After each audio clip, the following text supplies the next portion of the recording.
Directly derive हुआ, तो ये तो 1980 में ही शुरू हुआ।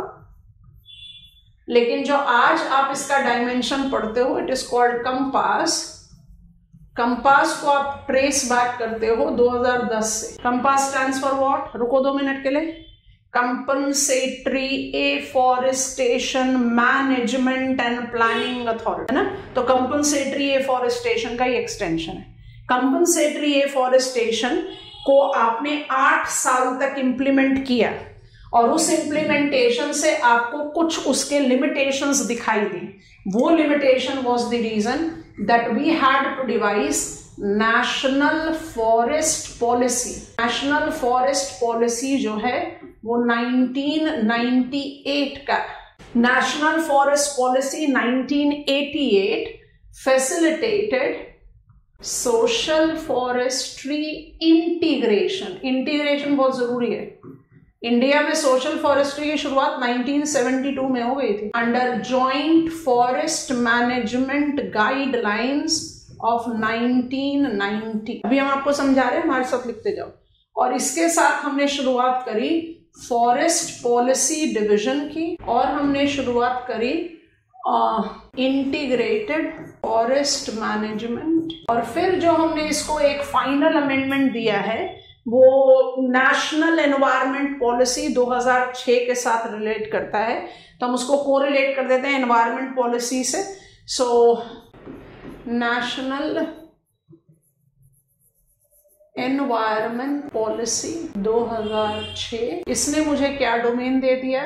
एक दे दिया फॉरेस्ट राइट्स एक्ट और एक दिया, आपको बता दिया था इसको पहले ही पर इसको इंक्लूड करना जरूरी है, मैनग्रोव्स फॉर फ्यूचर, IUCN का इनिस फॉरेस्ट राइट एक्ट 2006 का ही, because it talked about amendment. अभी थोड़ी देर में बताएंगे, पहले सारे प्रोविजंस को जज कर लेते, जल्दी जल्दी से करेंगे। बल्क कम है यहाँ पर, लेकिन हर प्रोविजन पर एक क्वेश्चन बन सकता है। I don't have to remember the plant specimens है। अमेंडमेंट को हम अलग से ट्रेस करेंगे। पहले ग्रीन ट्राइब्यूनल को हम एनवायरमेंट पॉलिसी के साथ देते हैं ना, national environment policy, environment protection act, I am sorry 1986, तो थर्ड फ्लैगशिप लॉ में पढ़ेंगे, अभी नहीं।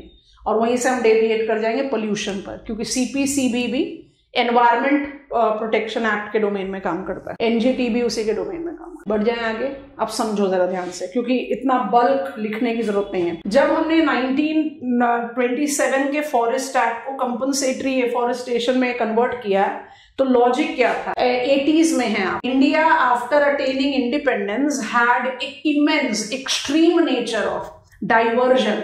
डाइवर्जन का क्या मतलब है कि ग्रीन को आप नॉन ग्रीन यूसेज में डाल रहे हैं, because India had to mobilise all economic development. Housing societies भी बननी है, रोडवेज भी बनने हैं, रेलवेज भी बनने हैं, इंडस्ट्रियल एरियाज भी बनने हैं, तो green by default was getting diverted. So post independence the consistent diversion of green for non green purpose, तो की टर्म ले रहे हैं चेंज ओवर करने के लिए, डाइवर्जन। इस डाइवर्जन की वजह से there was continuous decrease in green cover. Development को तो आज भी आप नहीं होल्ड कर सकते, development has to continue because Indian population growth is here to stay. हम कहीं से भी ग्रोथ मोमेंटम को होल्ड नहीं कर सकते, तो हमें कुछ मिड पाथ ढूंढना है। तो जो 1980 फॉरेस्ट कंजर्वेशन एक्ट, जो आज की डेट में आपका फ्लैगशिप लॉ है, उसने क्या स्टैब्लिश किया कि यूजर एजेंसी के लिए कंपल्शन किया जाए that they will be compensating the green that they have divert. मतलब मान लीजिए कि I as a corridor roadways corridor developer, हमने एक 10 हेक्टेयर के फॉरेस्ट एरिया को यूटिलाइज करना है अपने हाईवे कंस्ट्रक्शन के लिए, तो I have a mandatory requirement to compensate that 10 hectares with another green. समझ में आया? ये लॉजिक है कंपनसेटरी एफॉरेस्टेशन का। अब उसका क्या लॉजिक हुआ, उसका क्या आउटकम हुआ, थोड़ी देर बाद बताते हैं। टुडे टाइम लीप ले लो, आज की डेट में जो कंपनसेटरी एफॉरेस्टेशन है, since 2010 after supreme court intervention, it has developed more teeth, it has developed more fruitful outcome. All of you will agree, 2010 onwards, the kind of diversion that India has experienced was not seen earlier. And 2010 onwards India का green cover लगातार बढ़ा है। हमारे पास last data है 2019 का, Indian biennial report होता है, Indian state of forest report. पहली बार UNFCCC ने उस पर क्वेश्चन मार्क किया है ऑथेंटिसिटी पर कि आपने डेटा इन्फ्लेट किया है। शायद इसी वजह से हमारा नेक्स्ट रिपोर्ट जो है वो काफी डिले हो गया है। जब आप 2019 के बारे में बात करते हैं, सिर्फ एक ऐसा केस है जब United Nations Framework Convention on Climate Change, अब framework convention of climate change को क्यों अपना ऑब्जर्वेशन देना था, I will be talking about that. It is intended nationally determined contribution, will learn that with climate. Barring that exception, India के सारे data को globally recognition दिया गया and in every biennial report India has increase the green cover. इसका मतलब 2010 onward से जो compensatory afforestation mechanism है वो ज्यादा फ्रूटफुल हुआ है। उस फ्रूटफुल का डोमेन है national advisory council and provisions for protected area. शुरुआत करते हैं प्रोविजंस फॉर प्रोटेक्टेड एरिया से। लिख लिया, पेन ड्रॉप करो, सुनो ध्यान से। 2010 कंपास आइडेंटिफाइज, याद करेंगे, more than 1000 protected areas today accounting for 5.4% of the total land area. Biodiversity target which is supplemented as Kunming-Montreal Global Biodiversity Framework के हिसाब से 17%, 17% of the terrestrial habitat should be under protected area. India ratify करता है उसको और India के पास से 5% of the total area under protected area है। अब ध्यान से सुनो, बहुत स्लो जा रहे हैं। Under CAMPA protected areas can also be divert. We are largest functioning democracy. हम यहाँ पर बिल्कुल नहीं कह सकते मत करो, it will be as per the choice of the recipient. But ध्यान से, under the provisions of CAMPA user agency can divert green under protected area provided, number 1, it attains mandatory clearance from Supreme Court. चलो एक बार हम सोचेंगे, ले लेंगे। Number 2, user agency is required to pay 5 to 10 times of the net worth of the land that will be diverted plus ecosystem services value. आपको बात समझ में आई? याद आ रहा है ecosystem services? Clear provision that protected areas are given more protection. इसलिए notice करना, भारतमाला 2.0 में हर यूजर एजेंसी को ज्यादा लंबा कॉरिडोर बनाने की परमिशन दी जा रही है ताकि वो बाईपासेस बनाए। अगर कुछ एक्स्ट्रा किलोमीटर्स भी लग रहा है तो लगे, पर उनका जो कॉरिडोर है वो किसी प्रोटेक्टेड एरिया या उसके बफर जोन से ट्रांजिट नहीं करे, तो डाइवर्जन का कॉस्ट बहुत हाई है। National CAMPA advisory council functions under the domain of ministry of environment, forest, climate change. कोई इसमें कहने की बात नहीं है। जो फॉरेस्ट सर्वे है, फॉरेस्ट सर्वे ऑफ इंडिया, वो भी ministry of environment, forest, climate change के अंतर्गत काम करता है। तो नेशनल कंपा एडवाइजरी काउंसिल के क्या क्या काम है? पहला, it will B collecting the compensatory afforestation fund. जितना भी डाइवर्जन हुआ उसका जितना भी फंड कलेक्ट हो रहा है वो नेशनल कंपा एडवाइजरी काउंसिल के हाथ में आएगा। And it will be kept outside consolidated fund of India, पहली बात। दूसरी बात, national CAMPA advisory council will keep it in the name of state CAMPAs. Example के साथ समझा रहे हैं। मान लीजिए उड़ीसा में कोई डेवलपमेंटल प्रोग्राम हुआ, वहां पर आपने कुछ हेक्टेयर्स ऑफ लैंड को डाइवर्ट किया, तो यूजर एजेंसी ने उसकी वैल्यू का कंपनसेशन दिया मॉनेटरी टर्म्स में। वो कंपनसेशन तो उड़ीसा में होना है, लेकिन उड़ीसा का स्टेट कंपा उस फंड को कलेक्ट नहीं करेगा, इसको करेगा नेशनल कंपा एडवाइजरी काउंसिल। वो उड़ीसा स्टेट गवर्नमेंट के नाम पर इस फंड को मेंटेन करेगा and will revert it back, and it will be kept outside consolidated fund of India. It will be reverted back to Odisha State Kampa as annual fund, जिसको Odisha State Kampa को afforestation में लगाना है। तो afforestation में लगाने का काम नेशनल चंपा एडवाइजरी काउंसिल का नहीं है। उसका काम पहला क्या है? Collect the fund. 2, maintain the fund in the name of state kampa. 3, divert back the money to the concerned state kampa. And 4, you must have heard it, this is very popular domain, E-Green Watch. National Champa Advisory Council have mobilized Pan-Indian Electronic Green Watch. It is an attempt to monitor कि मेरा जो compensatory afforestation fund है वो afforestation में ही जा रहा है। इतने सारे काम करने के लिए नेशनल कंपा एडवाइजरी काउंसिल और स्टेट कंपा एडवाइजरी काउंसिल को 5 maximum 10% of the total collected और अलोकेटेड फंड, नेशनल कंपा के लिए कलेक्टेड है ना, और स्टेट कंपा के लिए अलोकेटेड, आप 10% से ज्यादा पैसे अपने फंक्शनिंग पर खर्च नहीं कर सकते। 90% has to go back to aforest. I think you have understood. And that is the reason, in spite of immense diversion that India has experienced. चलो 1999 में हम ऑफिशियली ओपन इकोनॉमी हुए, 10 साल का तो ट्रांजिशनल टाइम दो। 2010 ऑनवर्ड से जो मैसिव इकोनॉमिक डेवलपमेंट शुरू हुआ है उसमें major diversion, and in spite of that major diversion green का कवर इंक्रीज कर रहा है। तो ये कैसे पॉसिबल है? क्योंकि हमने कंपनसेटरी एफॉरेस्टेशन को बड़ी ही रिलीजियसली इंप्लाई किया। So I give a clear thumbs up to the success of CAMPA. क्या कंपास की शुरुआत 2010 से हुई है? बिल्कुल हुई है, लेकिन compensatory afforestation is functioning since 1980। 1980s के कंपनसेटरी एफॉरेस्टेशन में क्या प्रॉब्लम थी? 1980s के कंपनसेटरी एफॉरेस्टेशन में प्रॉब्लम ये थी that it was making user agency given the choice कि भाई आप या तो इन काइंड या इन मॉनेटरी टर्म्स कंपनसेट करो। तो मॉनेटरी टर्म्स में कोई क्यों करेगा? हम क्या करेंगे? 10 हेक्टेयर, हम 1980s में वापस चले गए, 10 हेक्टेयर को डाइवर्ट किया और आपने प्लेज किया कि हम 10 हेक्टेयर को जेनरेट करेंगे। आपकी रिस्पॉन्सिबिलिटी कहां खत्म हो गई? आपने दिखा दिया कि 10 हेक्टेयर एरिया में आपने सैपलिंग सो कर दिए, आपकी जिम्मेदारी खत्म सैपलिंग सो करने। वो सैपलिंग क्लाइमेक्स कम्युनिटी बनने में कम से कम 20 से 30 साल लगाएगा, कौन रिकॉर्ड रखेगा? कोई नहीं। I hope you are getting it. तो डाइवर्जन होता रहा, कंपनसेटरी एफॉरेस्टेशन का कोई आउटकम नहीं आया। That was the reason national forest policy was devised. National forest policy में 2 टर्म्स याद रखने, उसको कंपैरिजन के साथ याद रखो, ठीक है?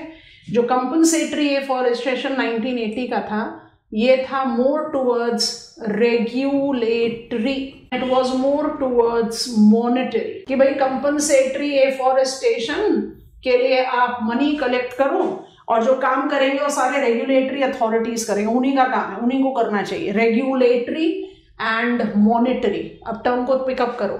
National forest policy 1988 converted regulatory to participatory. समझ में आ रहा है?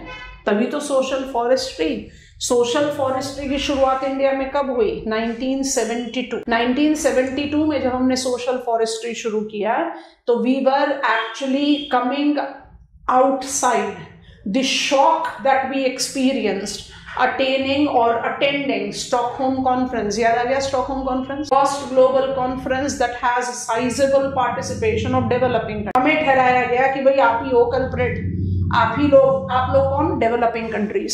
आप लोग कल्प्रेट हैं, आप वुड कट करते हैं, ट्रीज कट करते हैं, आप अपना वेस्ट मैनेज नहीं करते, आप ज्यादा स्मोक एमिट करते हैं, आपका एयर ज्यादा पोल्यूटेड है, so and so fourth. So developing countries were held responsible. 76 में इंडिया के पास नोडल मिनिस्ट्री ऑफ एनवायरमेंट नहीं। 76 में एग्रीकल्चर डिपार्टमेंट ने सोशल फॉरेस्ट्री शुरू किया, ठीक है?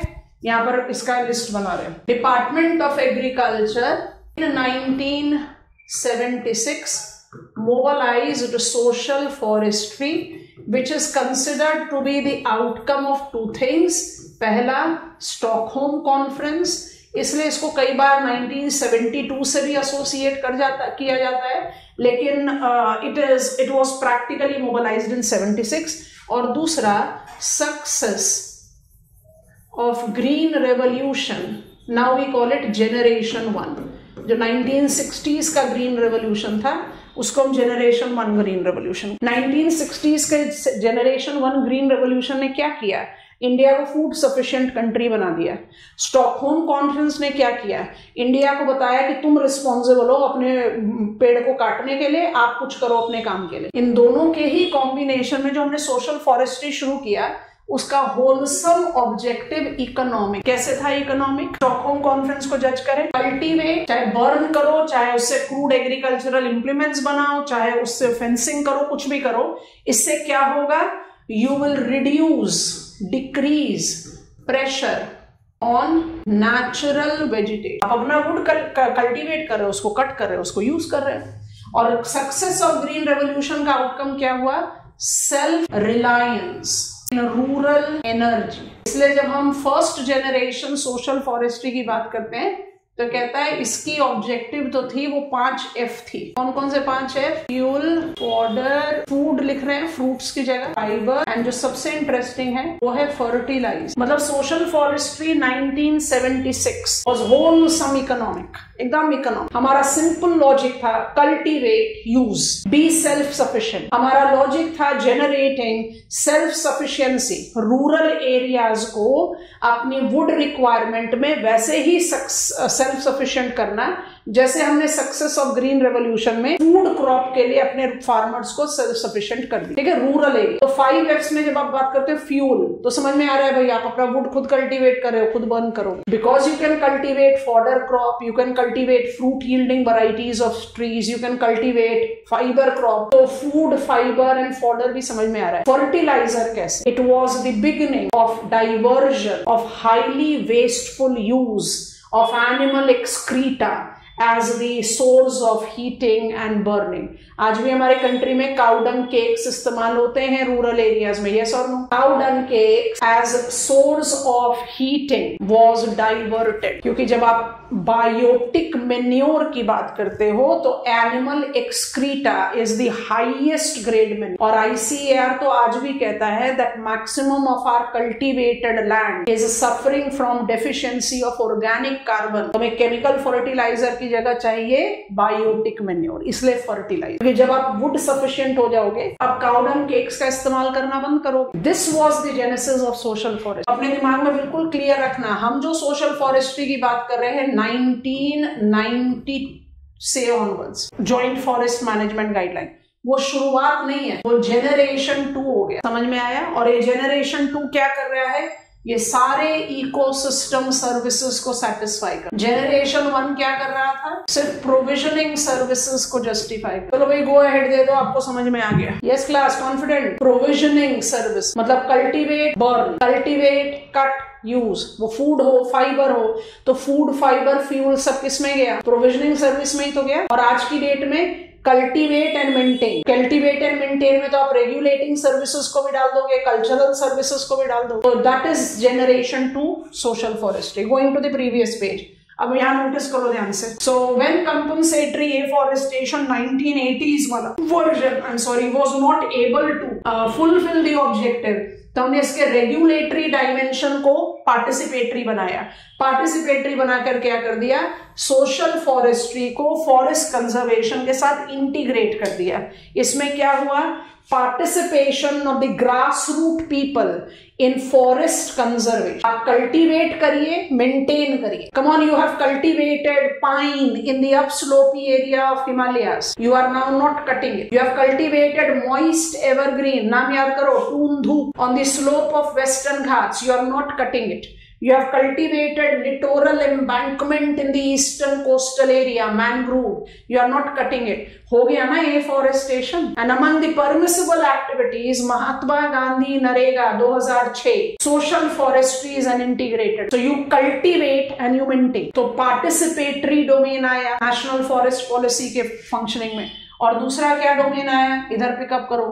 यहाँ था मॉनिटरी, कि भाई यूजर एजेंसी किसी भी तरह से मॉनिटरी मोमेंटम दो, डाइवर्ट कर दो। और अब क्या ले लिया हमने मॉनिटरी को कन्वर्ट कर दिया from revenue oriented to conservation oriented.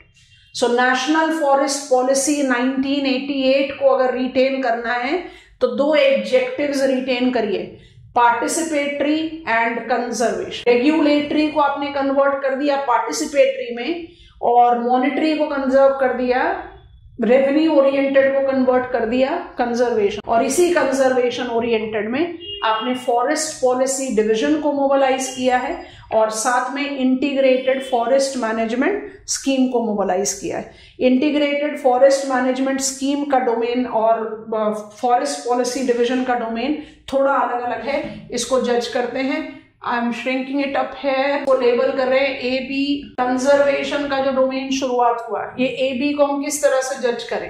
इनका कौन सा प्रोविजन पिकअप करें? So A stands for forest policy division, facilitated tree based farming, FAO का टर्म है ये, तो इसका मतलब आप इसको सोशल फॉरेस्ट्री से भी रिलेट कर सकते हो।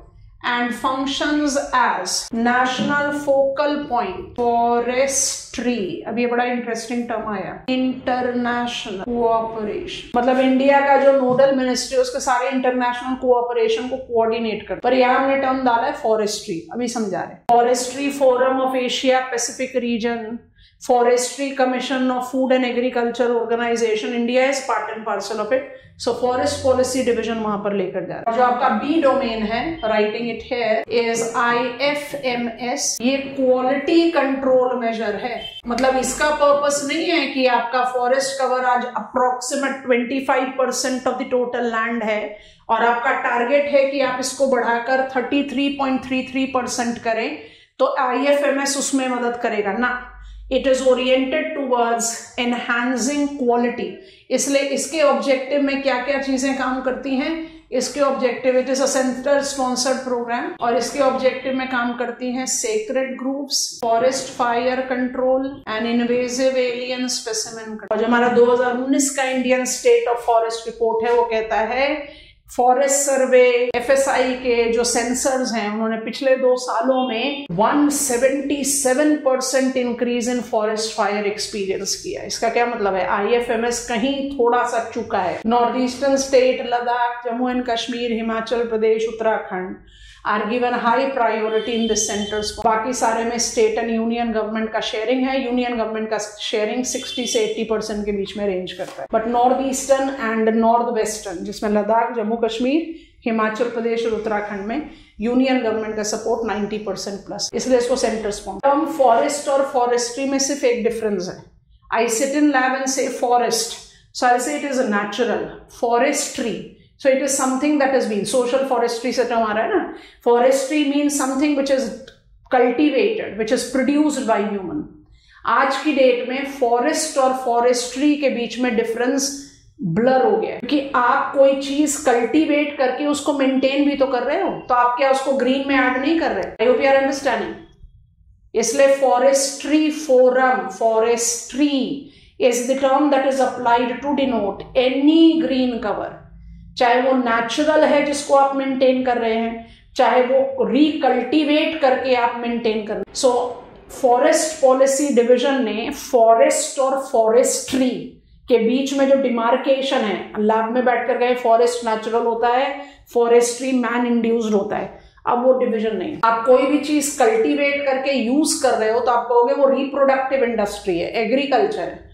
पर आप किसी चीज को प्रोड्यूस करके मेंटेन करके ग्रीन कवर को इंक्रीज कर रहे हो तो फॉरेस्ट ही तो होगा वो। MFF आपको समझा दिया था, मैंग्रोव्स फॉर फ्यूचर, तो उसमें ज्यादा काम नहीं है। अब जो ये लास्ट ब्लॉक है इसको जरा ध्यान से समझना। जो आपका फॉरेस्ट पॉलिसी में हम 2006 का लीप लेते हैं, I have got conservation, I have got success of compass, green cover बढ़ता जा रहा है इंडिया में, बहुत अच्छी बात है। लेकिन नेशनल एनवायरनमेंट पॉलिसी 2006 में कहता है India is inducing historical injustice. आपको जब लगा कि ट्रेडिशनल फॉरेस्ट ड्वेलर्स के बिना आप फॉरेस्ट कंजर्वेशन नहीं मोबिलाइज कर सकते, तो आपने पार्टिसिपेटरी को रिकॉग्निशन दे दिया। लेकिन कहां है उनका rights on forest? There has been the injection of historical injustice to the traditional forest dwellers in name of development. आप 1 मिनट के लिए भी नहीं सोचते और फॉरेस्ट ड्वेलर्स को डिपोर्ट कर देते हैं उनके ट्रेडिशनल लैंड एरिया से। And mind it, it was in 1950s that the first prime minister of our country talked about Panchsheel. It is different than Hindi चीनी भाई भाई। ये पंचशील क्या है? जिसने फाउंडेशन दिया ट्राइबल एरिया डेवलपमेंट प्रोग्राम के लिए। 5 क्लॉजेस, इसके क्लॉजेस सारे ही बड़े इंटरेस्टिंग हैं। Tribal rights to land and forest must be protected, they should allow in their own field of expertise, they should team their own people, we must collaborate, there should not be any rivalry। और जो सबसे interesting है, judgment of success should be not on statistics but human character involved। ये 5 clauses थे जिसको पंचशील बोलते हैं, जिस पर ट्राइबल डेवलपमेंट मिनिस्ट्री ने 2 एकदम कंट्राडिक्टिंग टर्म है, isolationist and assimilative approach of tribal area development शुरू करा। अगर आप उनको आइसोलेटेड छोड़ोगे तो एसिमुलेट कैसे करोगे, एसिमुलेट कर रहे हो तो आइसोलेटेड कैसे छूट रहे हैं, एकदम कंट्राडिक्टिंग टर्म है। Isolation stands for what? Isolation represents, isolation says let them work in their own field of expertise, let them team their own people. I hope you are understanding. And assimilate tribal rights to land and forest must be given recognition. We must avoid any competition with them. There should be collaboration, not rivalry. 50s we started giving recognition to tribal rights. 2006 it was Forest Rights. Forest Rights Act ensured that traditional forest dwellers, scheduled caste, scheduled tribe population are given the priority right to their land. It was the outcome of historical injustice. So this is regulating, this is participatory, conservative, this is rights. This is how you can easily demarcate on the learn. National Forest Conservation is deriving all its functioning domain from Forest Conservation Act 1980. 2023 it has been given amendment. Forest conservation and augmentation. Conservation, one, Sangrakshan, conservation. What is added?